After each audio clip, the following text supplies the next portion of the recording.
Here are 3 tips for pitching and flipping heavy cover this summer. Let's get started. Okay, so I don't know how many of y'all are already pitching and flipping, but let me tell you something. If this isn't something you're doing on the water, you are sure missing out, because pitching and flipping heavy cover, especially in the summer, is absolutely lethal. Don't get me wrong, it works great in the spring and the fall too, but pitching and flipping cover is absolutely lethal, because whenever the water temps warm up and the sun's high all day, those fish really like to tuck in under docks, under brush, under anything that you can pick apart with this. And I have a few things for you here. So the first thing is going to be your rod and reel setup. For me personally, whenever it comes to my rod setup, I like a nice 7'4" to a 7'6" heavy rod with a moderate action tip. Whenever it comes to my reel, I like a high-speed reel, because you're not using your reel to retrieve this bait like you do with a spinner bait or with a buzz bait or something like that.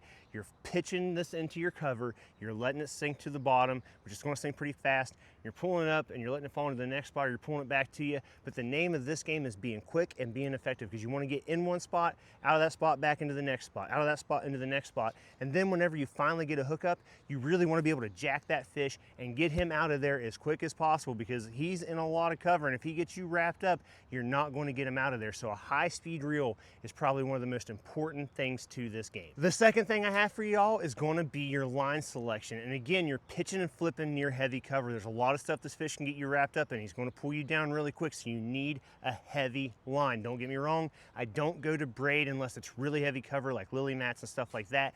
But if I'm just pitching around brush and stuff like that, I try to stick to a nice 20-pound or an 18-pound fluorocarbon.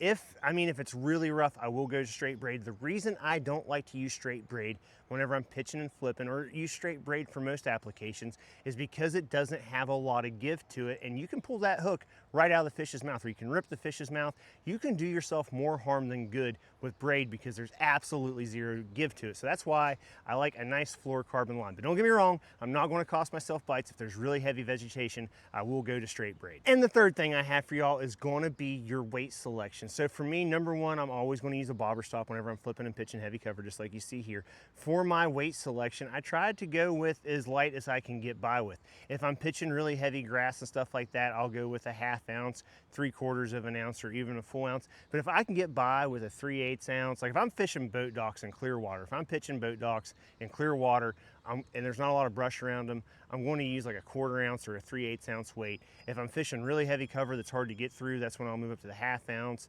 the 3/4 ounce, or even a full ounce weight. So I really hope y'all enjoyed that video. If you did, please make sure you hit that like and subscribe button. I love y'all, and I'll see you in the next video.